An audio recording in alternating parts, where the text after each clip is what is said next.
Om Sahana Vavatu Sahanau Bhunaktu Sahaviryam Karavavahai Tejasvinavadhitamastu ma vidvishavahai. Om Shanti Shanti Shanti. Sadashiva Samarambham Shankaracharya Madhyamam Asmadacharya Paryantam Vande Guru Paramparam.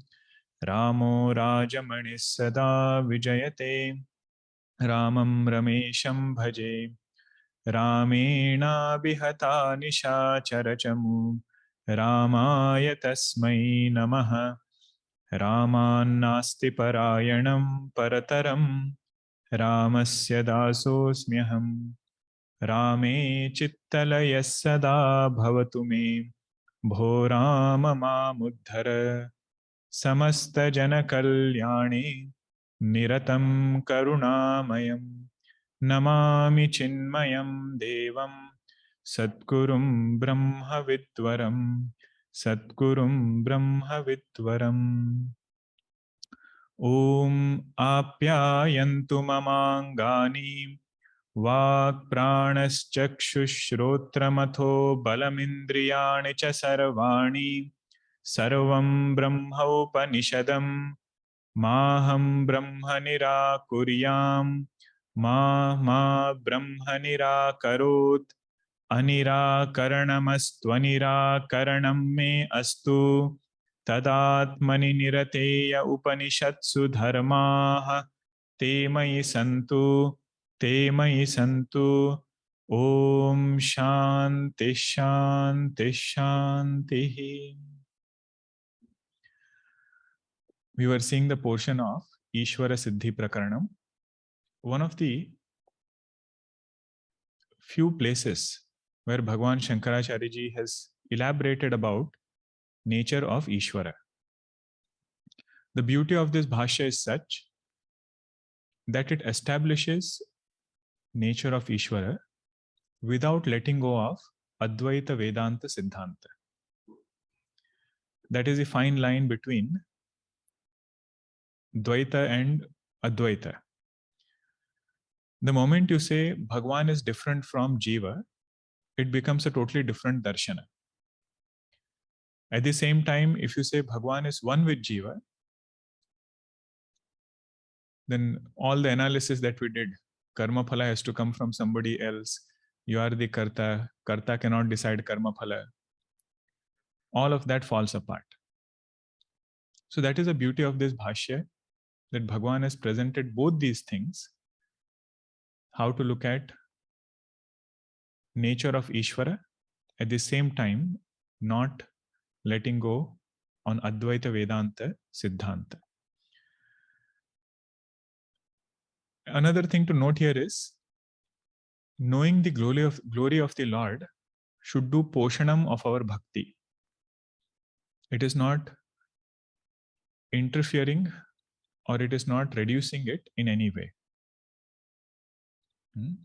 Sometimes when you know somebody and you really admire that person, really love that person, we have one sambandha with that person.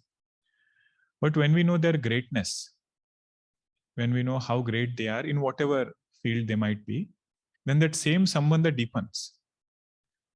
It is not that this sambandha weakens after knowing greatness of somebody. So Bhagwan is going to elaborate how to appreciate the nature of Ishvara. In the last session, we had seen that after doing that whole analysis of Drishta Phala Karma, Adrishta Phala Karma, Anantara Phala Karma, Kalantara Phala Karma, the main point was there are some actions which are done and the results will come at a different place, different time. So there is a need for a separate Karma Phaladata. Karma cannot give result. Karta cannot decide the result. This is what the main essence of that whole analysis was. Now the Poorva Paksha said, if you say Karma Phaladata is different from Karta, means Bhagwan is different from Jiva, you will end up with this infinite regression. In this world we see, there is no absolute master. No matter who that person is, somebody is there above that person. So like this, you'll have infinite regression of Ishwaras. So then Bhagwan said, in Vedanta, we don't say Ishvara is completely different. Absolute difference is not there. Really speaking, Bhagwan is Atma of this Karta. Ishvara is Atma of Jeeva. Now this Poorva Paksha, he said, well, I heard all these Upanishad mantras, Saguna and Nirguna. Both forms I have read in Upanishad. He said it is only Arthavad. It's only praise. So then Bhagwan said it is not praise because they have been mentioned separately. Whatever is mentioned separately, not as part of Vidhi, that becomes Pramana, it is not Arthavada. So nature of Ishvara, wherever it comes, he says it has the ability to produce knowledge. And it is not just for praise, those indicators are given. Now we heard that Bhagwan also used a word, in entire Vedas, there is no statement saying that Ishvara is not there. And Poorva Pakshi said, this is so because you only have to negate something wherever there is a possibility of negation. If Ishvara's existence only is not there, where is the question of even negating?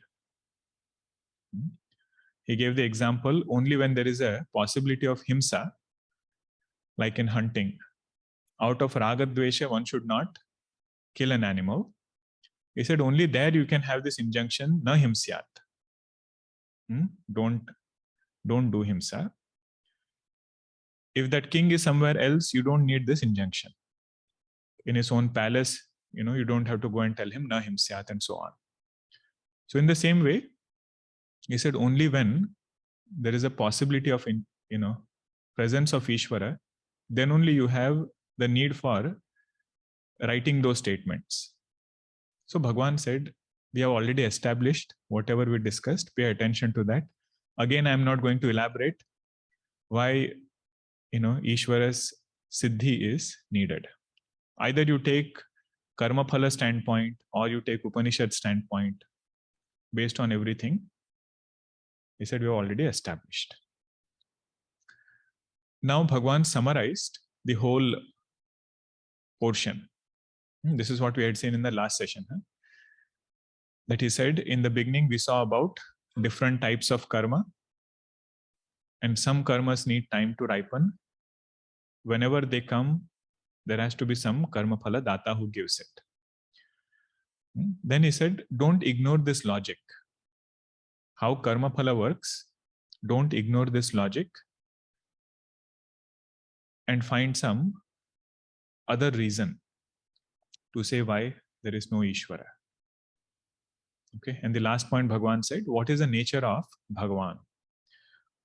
How he gives results, Desha Kala Nimitta Vipaka Vibhagajna Buddhi Samskara Apeksham Phalam Bhavitum Arhati. He gives it based on the karma that a person has done, place, time, and the intention with which he did that karma. So that intention was called as Nimitta. Nimitta. This is the beauty of Bhashya. Every word will mean different thing in different context. Nimitta generally we take as incident or the cause that is responsible. Nimitta karanam we say. But here nimitta means the bhavana, the intention with which that karma was done. Bhagwan keeps track of everything and gives result of action. There is one statement which says, na tasya phala chauryam vidyate. Means Bhagwan is somebody who is not interested in keeping any of Jiva's karma phala. Na tasya phala chauryam vidyate. Means whatever karmas Jiva has done, Bhagwan will make sure that he gets it in the right measure. He is ever content by himself. He doesn't need anything that Jiva has done. Now we have reached this point where Bhagavan has established that Karma Phaladata Ishvara is the Atma of Jiva. Now this Poorva Paksha again has a problem. He says, how can you say Jiva is the same as Ishvara? How can you say Jiva is same as Ishvara? And he's going to point out 6 different places where there are differences between Jiva and Ishvara. In traditional debate, whenever you have to refute an opponent, you have to convince the opponent about his view to his satisfaction.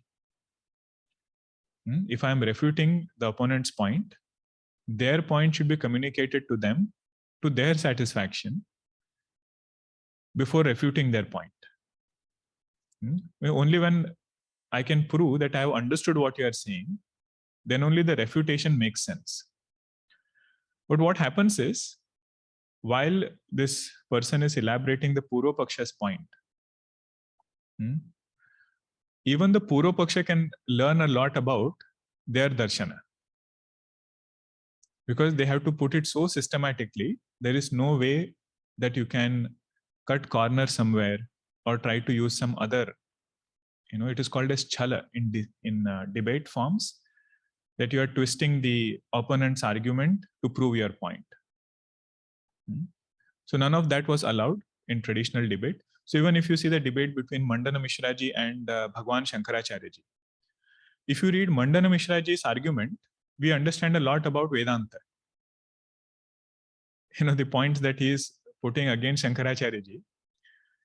And even Bhagavad Gita, one shloka.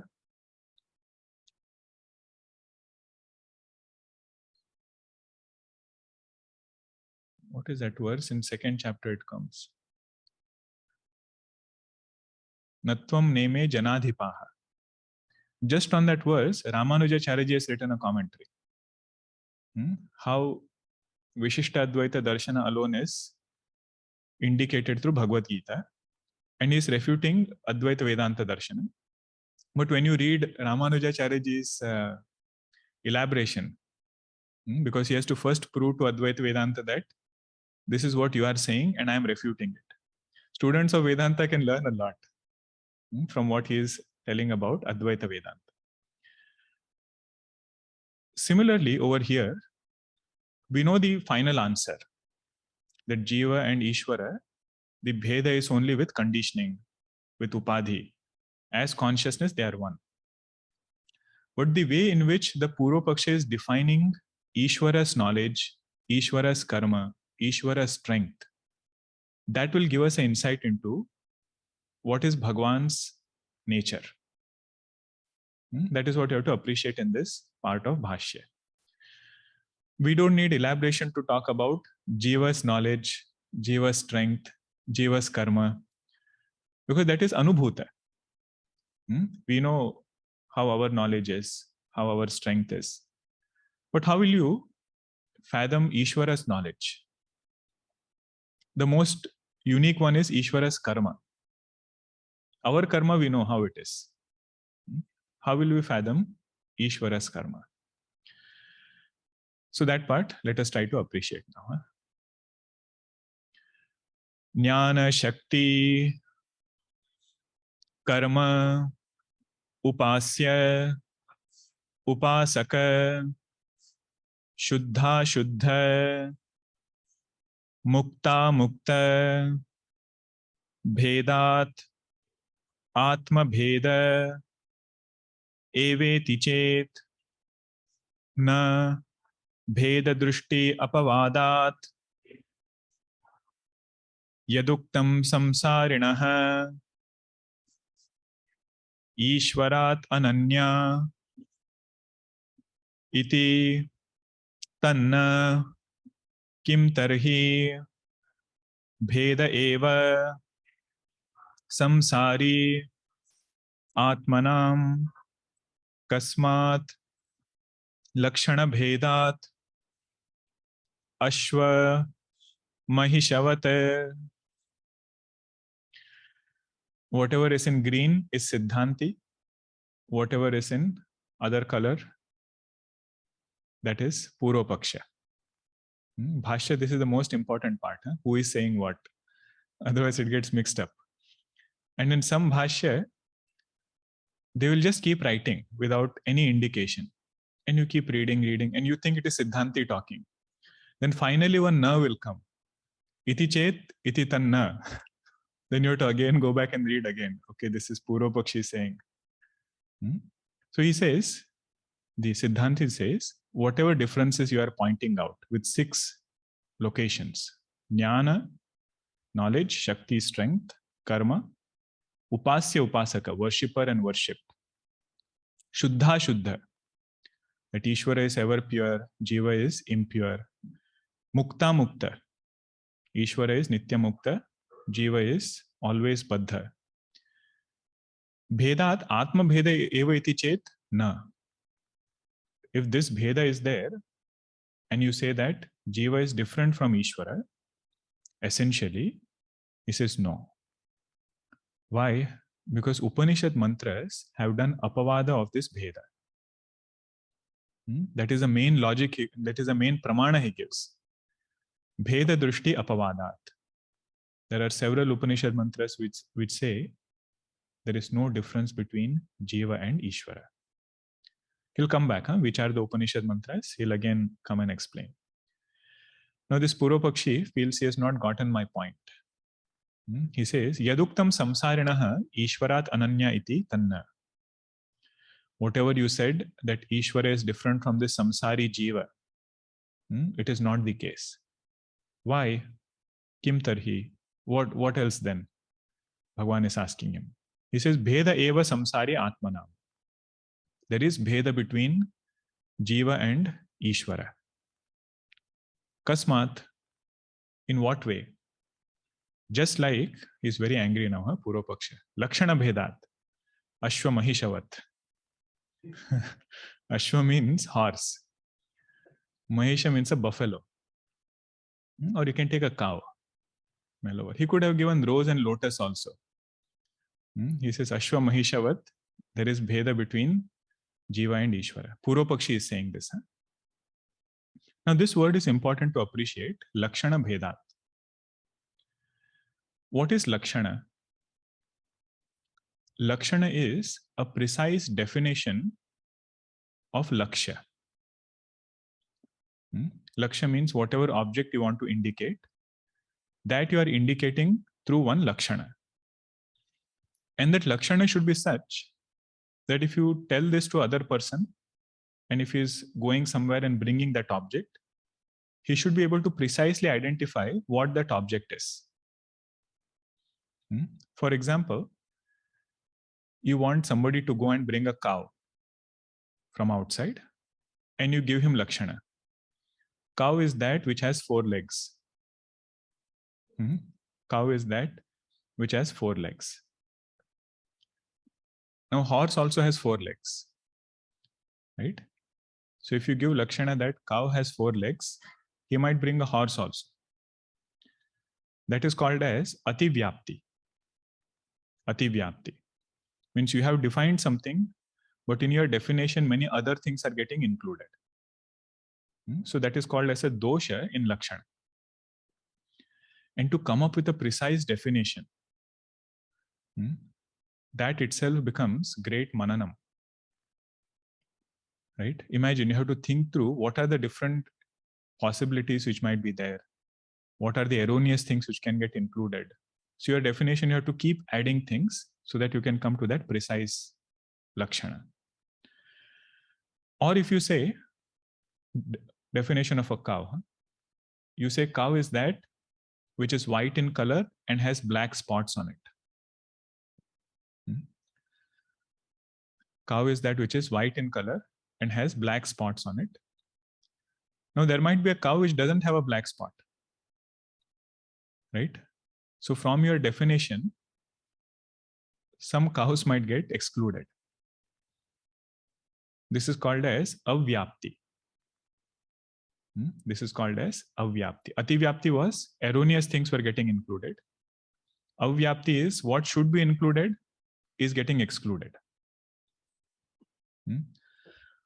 Or you say, cow is that which has one hoof. Hoof, you know, right? The foot of the cow. All cows have two hoofs. I don't know if I'm pronouncing it correctly. Hoof, that's how you say, right? And you have, if you say, cow is that which has only one hoof. So that is called as Asambhavana. Means you will not even get one cow. Okay. So Lakshana is that which is free from Ativyapti, Avvyapti, and Asambhavana. So what will be definition of a cow? They'll say cow is that which has, in Hindi they call it lalari. Lalari means brisket. Brisket. Or neck of a cow. This is why I was delayed for 5 minutes. I was searching what is neck of a cow called. Brisket. This is whatever has that, longer brisket. They say that is a cow. So that Lakshana will fit only in cow, and you will not exclude anything, not include anything erroneous. So he says Lakshana of Ishwara is very specific. And Lakshana of Jeeva is also specific because they have thought through this, how Lakshana should be. And he says there is Bheda between Lakshana of Jeeva and Lakshana of Ishwara. That is the Hetu he is giving here, Lakshana Bhedat. Okay, Lakshana Bhedat. All right, what is that Lakshana Bheda? He says the first one is knowledge. Knowledge part, let us see. Katham Lakshana Bheda iti uchyate Ishwarasya tavat nityam sarva vishayam jnanam savitru prakashavate tad viparitam samsarinam khadyotasyeva khadyotasya iva. Katham Lakshana Bheda uchyate. How come you say there is Lakshana Bheda? He said the first one is Ishwarasya tavat nityam sarva vishayam jnanam. The knowledge of Ishwara is nitya. That is the first indicator he gives. Nitya means which is eternal. What is Jiva's knowledge on the other hand? You don't revise for a few days, everything evaporates.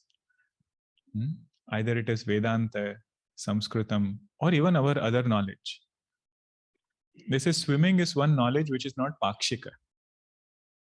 Pakshika means which evaporates in 15 days, fortnight. All other forms of knowledge, they are something that you don't revise it, you are not in touch with it, it evaporates. But Ishwara's knowledge is Nitya. It is eternal. There is never a time when Bhagwan does not know something.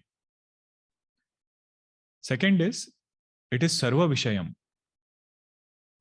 It's about each and everything in this creation. And what about Jiva's knowledge? Whenever it can go deeper, it cannot go broader. PhD, you know, right? How people do. You take one topic and go deeper and deeper. And you say, if you do that, you have to let go of breadth. Or if you go on breadth, you cannot go deeper in one topic. That is the limitation of Jiva's knowledge. It is not Sarva Vishayam, it is Alpa Vishayam. It's about few things, not about everything. And the example is very beautiful. Ishwara's knowledge is Savitru Prakashavat.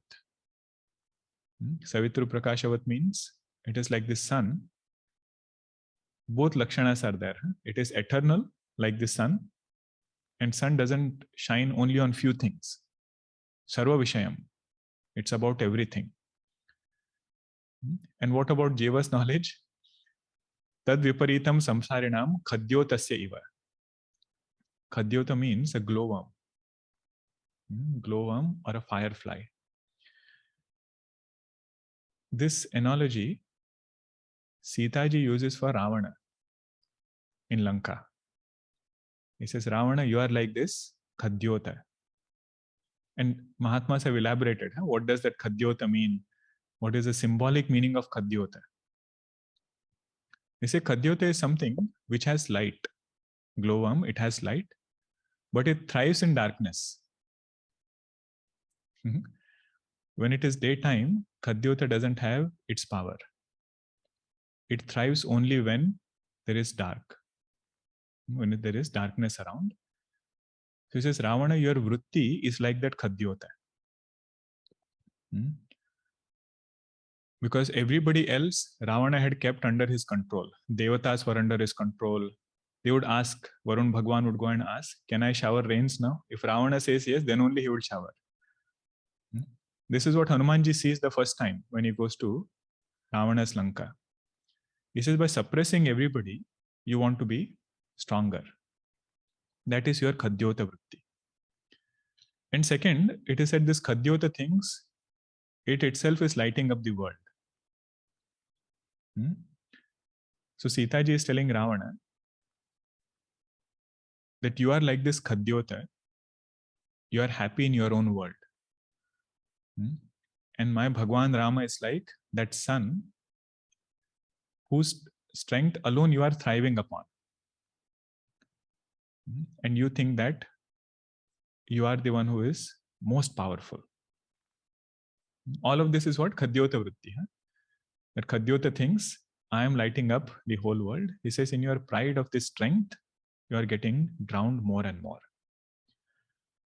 So that is this Jiva's, strength, Jiva's knowledge. Bhagwan's knowledge, nobody can actually know. Looking at the effect, we can only fathom what his knowledge must be. The interconnectedness in this universe. How different people are connected with different individuals. How other forms of jivas are connected with human beings. How the inert matter is connected with sentient beings. Because karma phala has to come through each other. The one who knows everything, what his knowledge must be. It's only anumita jnanam.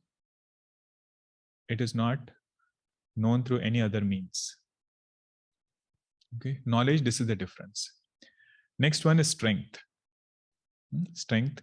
Tathaiva shakti bhedopi nitya sarva vishaya cha Ishwara shaktihi viparita itarasya.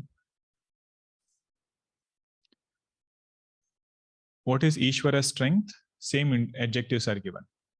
It is nitya. It is eternal. And it is in all respects, all encompassing. That is Ishwara's strength. Jiva is strong, but we know it is not eternally strong. Right? There's so many wrestlers who are there who find it difficult. There was a quote, I'm not making up with my mind. He said, even to lift a pen is hard. He says, that is Jiva's strength. Ma kuru dhana jana yavana garvam. Bhagwan Shankaracharya says, yavana garvam means that strength of pride of physical strength. It's only a matter of time. Jiva's strength goes up and down.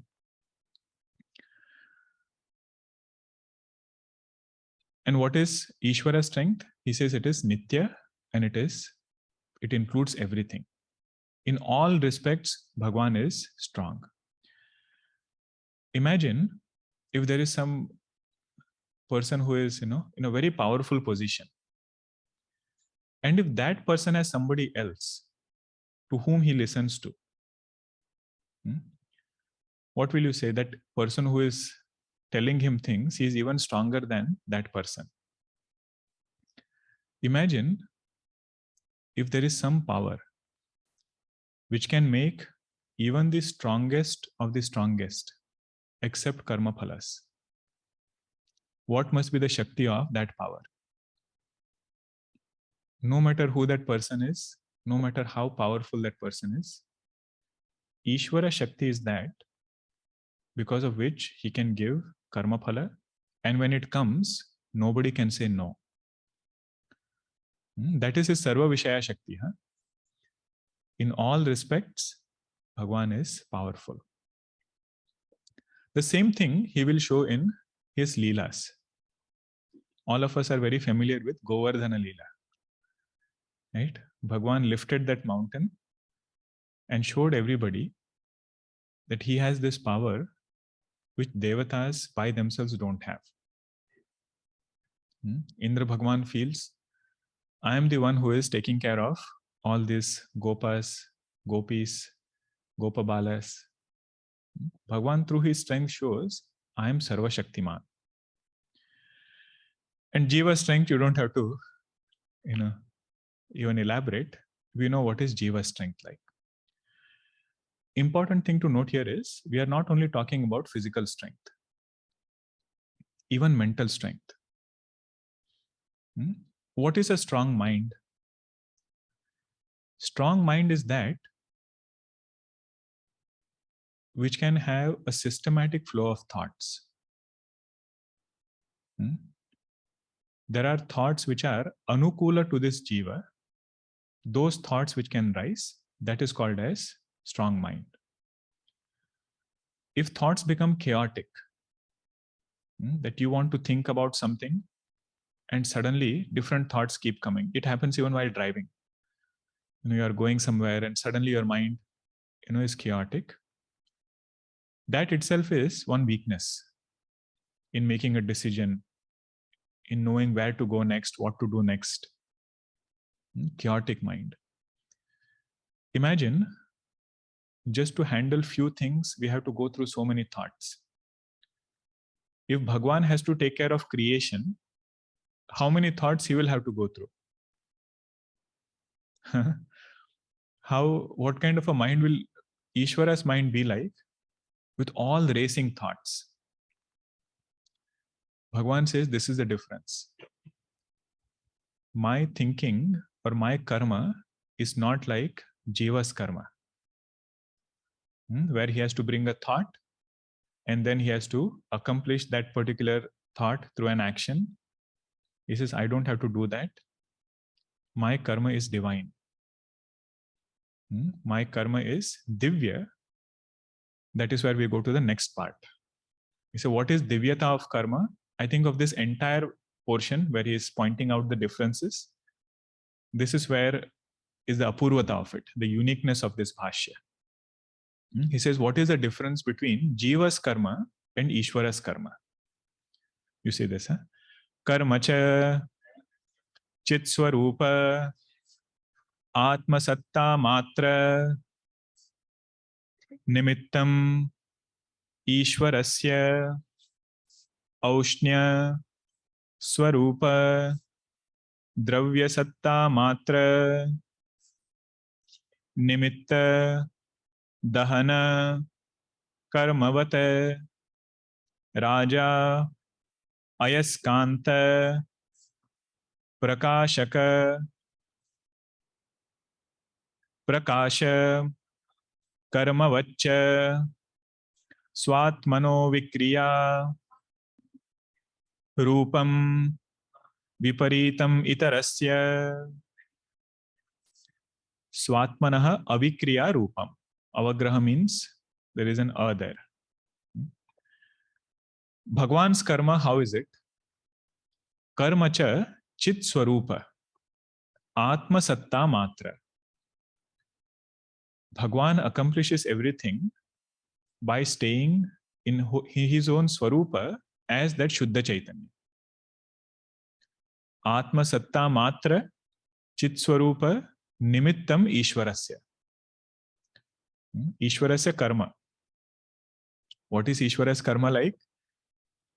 Staying in his own swarupa, everything is getting accomplished in the case of Bhagavan. What is the thing about Jiva?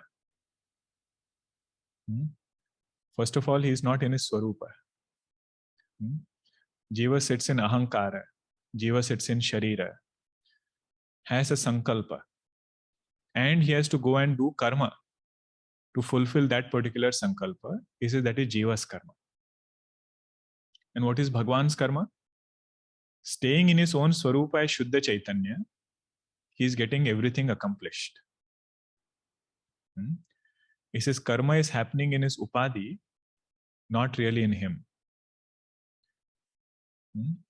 Example he gives. What is the divinity of Bhagwan's action? To appreciate that, 2 examples are given. Aushnya Rupa Dravya Satta Matra Nimitta Dahana Karmavat. Aushnya Rupa means heat. Just like fire staying in its own Swarupa of heat, whatever is coming near that fire, that thing gets cooked. But if you go and ask that fire, did you cook that food? What will be the answer of fire? He says, I did not do anything. I was in my Swarupa. Cooking happened in its Upadhi. So Upadhi is that pan, and in that whatever you put, that thing will get cooked. But if you say, did fire not cook? Did something else cook? He says, no, you can't even say that. If you had kept that pan with water and rice just like that, food would not have gotten cooked. You see the beauty of the example that Bhagwan brings. He says, Ishwara's karma is like that fire. It is in its own Swarupa, Chaitanya Swarupa. Based upon Upadhi, karma is happening as though in that Chaitanya. And whatever is that conditioning, whatever is that Upadhi, in that way, this Chaitanya will bless that Upadhi. Like if I put some sweet rice, water and everything and put it on fire, some sweet dish will be there. But if I put some chilies and spicy things and bitter things and put it on fire, still it will get cooked. Means what? If a sadhaka is seeking grace, Bhagwan says, I do shower grace. If somebody can come to me with this desire for seeking grace, he says, just like that fire gave blessings to that food getting cooked, according to what was kept in that container, he says, I also shower grace according to the heart of devotees who come to me. But my beauty is, because I'm showering grace, I don't become karta. I don't become a doer. That is the divyata of my karma.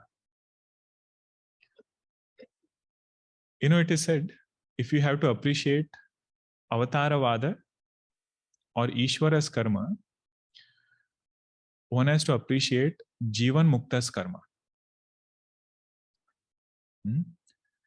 One has to appreciate a Jivan Mukta Purusha's karma, because Jivan Mukta Purusha's karma also is the same way.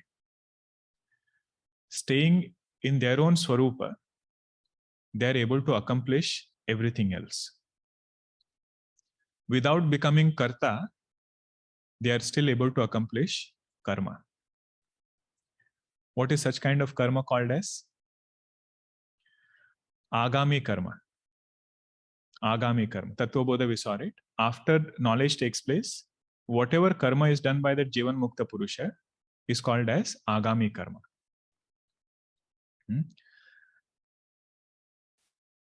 That is this Avataravada. It will come again in 4th chapter of Janma Karma Cha Me Divyam. Divyata of karma of the Lord is such, staying in his own Swarupa, he is accomplishing everything.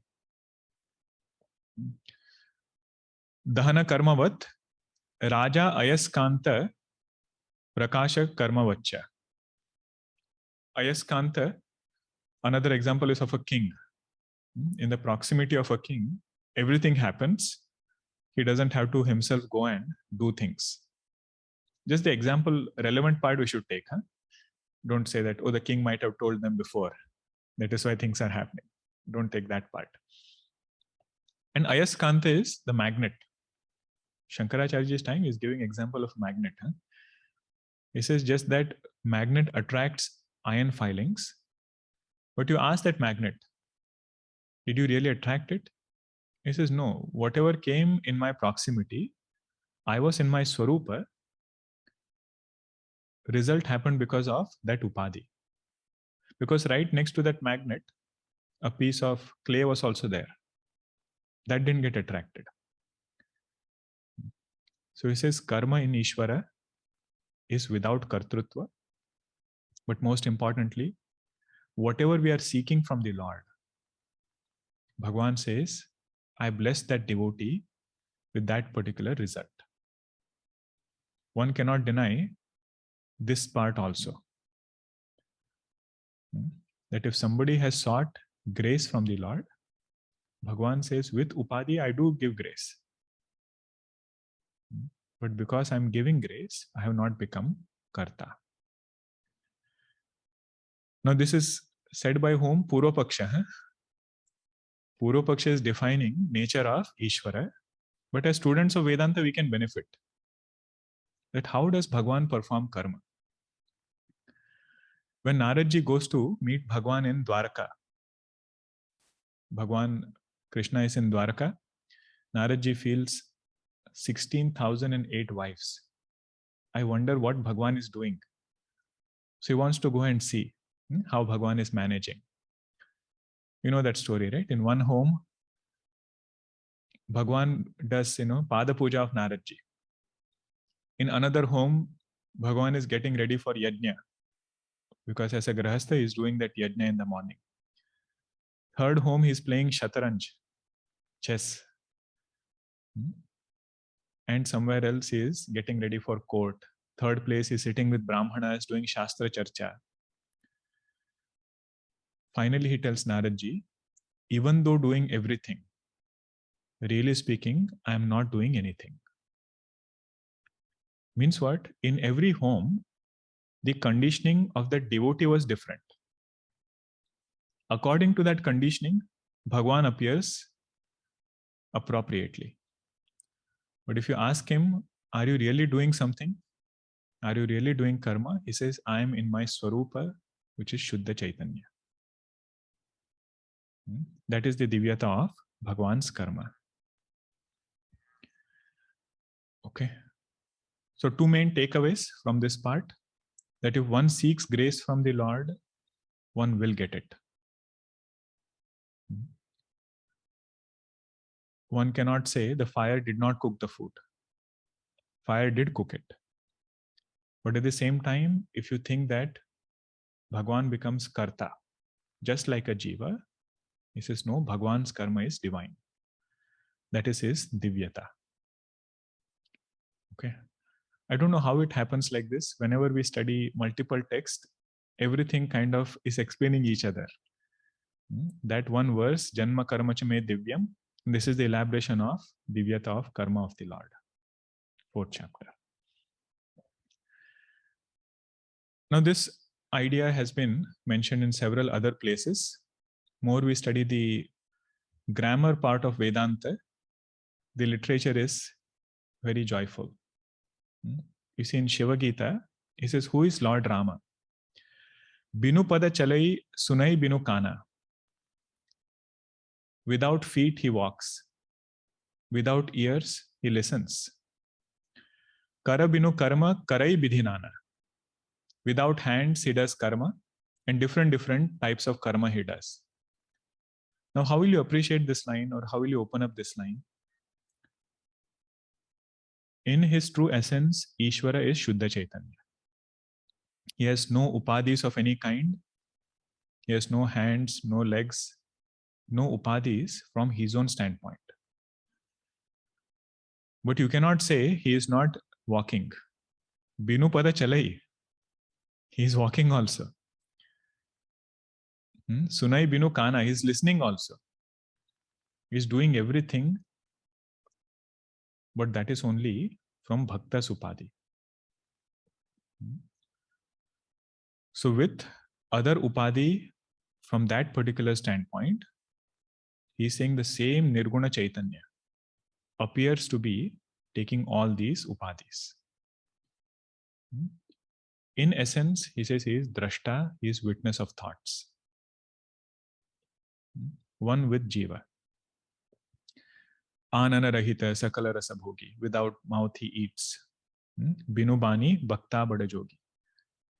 Without speech he speaks. So like this, different facets are pointed. But if you say Kaivalya Upanishad, same thing is said about Jiva. Meaning what? Essential nature of Jiva is consciousness. The day this Jiva realizes that my karma is also divine.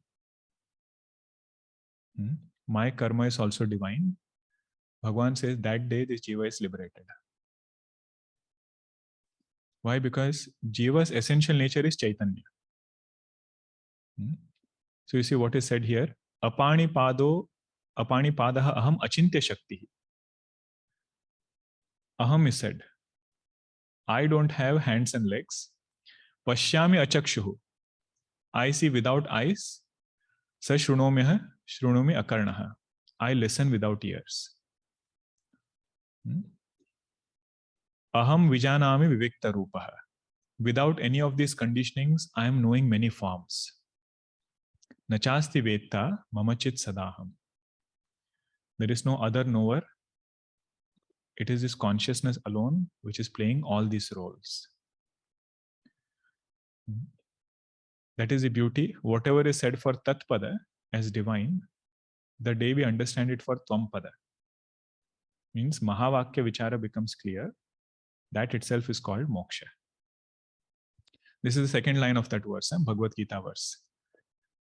First line was Janma karma cha me divyam evam yoveti tattvataha tyaktva deham punarjanma naiti mameti sorjuna. The one who understands nature of the Lord in this way, having given up this physical body, is not reborn again. So the sadhaka asks, how does knowing Bhagwan in that way give liberation over here? Knowing somebody to be strong, how do I become strong? Right? We had seen this in Bhagavad Gita. Bhagwan says this is because you are already that consciousness to begin with. You're already that Chaitanya to begin with. Knowing yourself to be that same Chaitanya as Ishwara Chaitanya, like Ishwara Chaitanya, knowing that one is liberated. The story we had seen was of Swami Vivekananda, of that lion cub getting mixed with sheep. Everything that the sheep did, this lion cub also does. Runs away whenever it hears a roar. The mother lion comes and says, lion is a strong animal. Knowing lion to be strong, you will become strong. The lion cub must have asked the same question. How come knowing some lion to be strong, I will become strong? He says, you are that lion to begin with, thinking yourself to be a sheep. So here it is said, essential nature of Jiva is Chaitanya, which thinks itself to be finite. So knowing Bhagwan's karma, Bhagwan's janma as divine is one aspect. Knowing Jiva's karma and janma as divine is another aspect. Because I am that Chaitanya, how did this Chaitanya become a physical form? How did Chaitanya end up with this physical form? How did Akarta become Karta? This is Anirvachaniyatva of Vedanta. Don't go into finding how it became. This is where we are right now. Remove that through knowledge. We cannot have logical answer. Of course, little bit of logic is given through Srishti Prakriya. how from that Chaitanya 5 elements came, and because of karma, Panchikaranam took place, and then the Sharira we got. But really speaking, the purpose of that is to go back to Shuddha Chaitanya, not to explain how it came.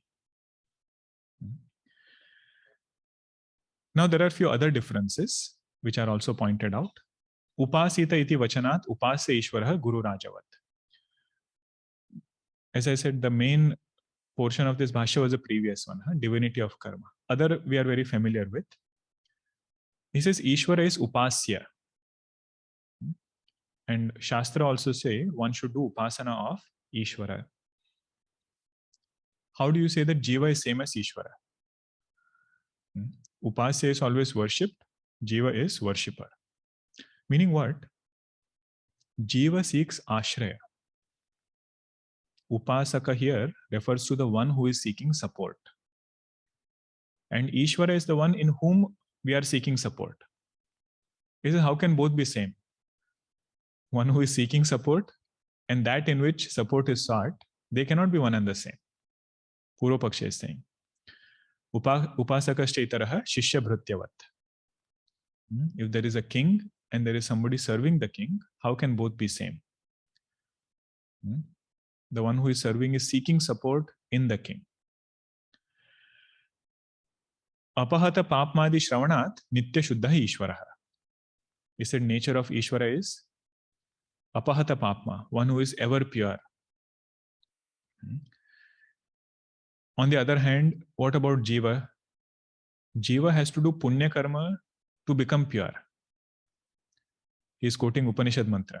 Punyo vai punyena iti vachanat viparita itaraha. Jiva has to do punya karma and then become pure, whereas Ishwara is pure to begin with. Ever pure he is. Nitya shuddha. Atayeva nitya mukta Ishwara. One who is ever pure is always free. He is nitya mukta. Jiva on the other hand, nitya ashuddhi yogat samsari itaraha. Because Jiva's conditioning is impure. Ashuddha, he says, is always bound. Bound by mind, bound by his own notions, convictions. All of them come to bind this Jiva. Yatra cha jnanadi lakshana bheda asti tatra bheda drushtah yatha ashva mahishayoho. Poorva Paksha doesn't forget his point. That is the beauty. They'll make a point, give one hetu. Lakshana bhedat was the hetu. He will elaborate the hetu. Hetu means reason. How lakshanas are different, he has elaborated. He gave an example. Lakshana of a horse, lakshana of a cow are different. And then he elaborated 6 differences. Finally, he is concluding, Lakshana bheda asti tatra bheda drushtah yatha ashwamahishayoho. Yatha jnanadi lakshana bhedat ishwarat atmanam bheda asti iti chet na.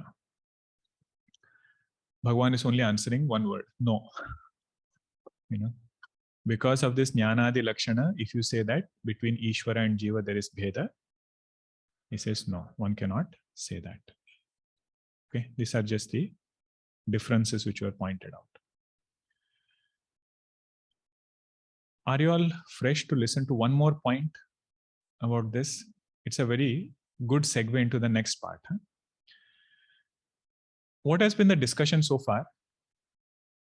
One part of our discussion was to say that separate karma phaladata is needed.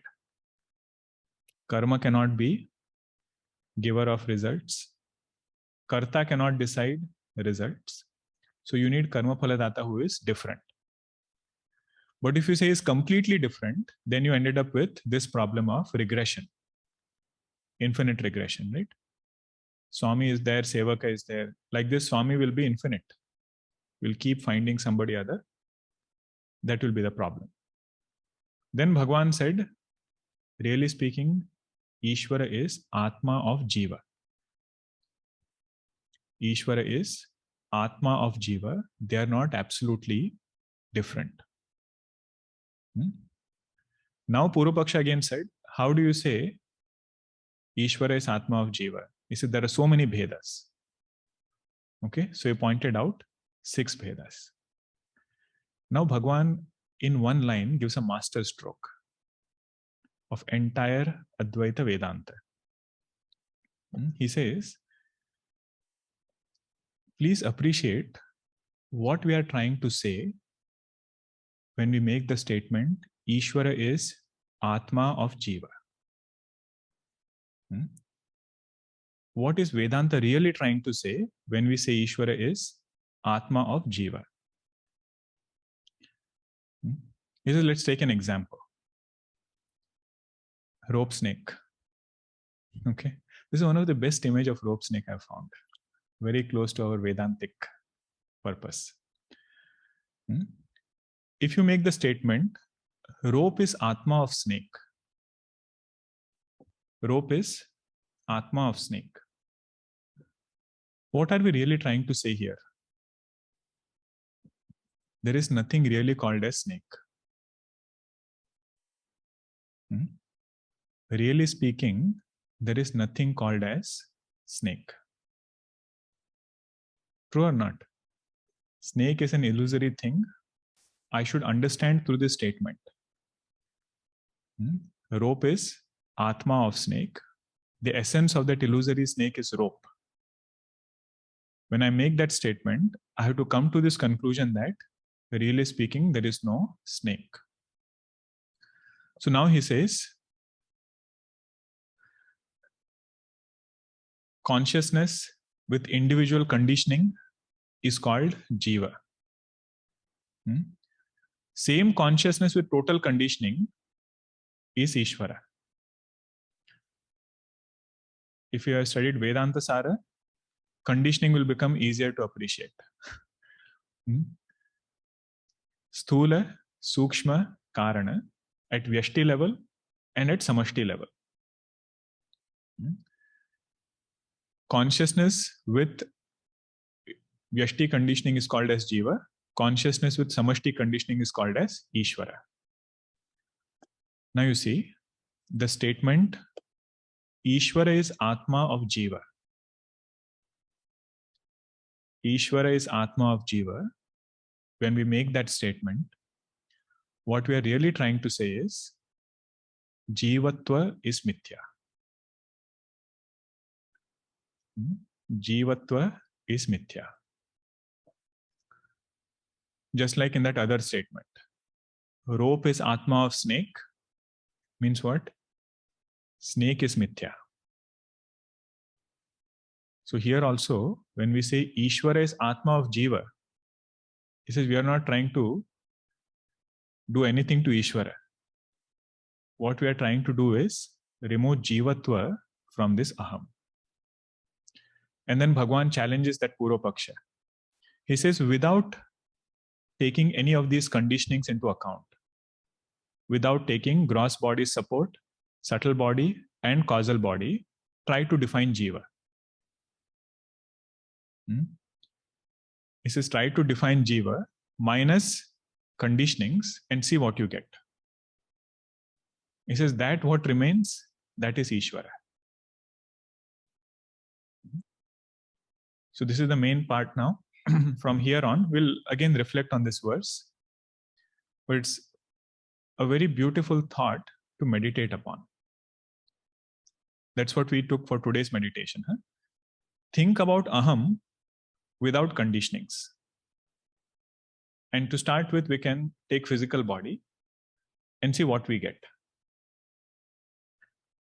Aham minus physical body, at least we can get Jiva. Means we can get mind plus consciousness. The next step is again try to remove mind and think about Aham. That which remains is Ishvara.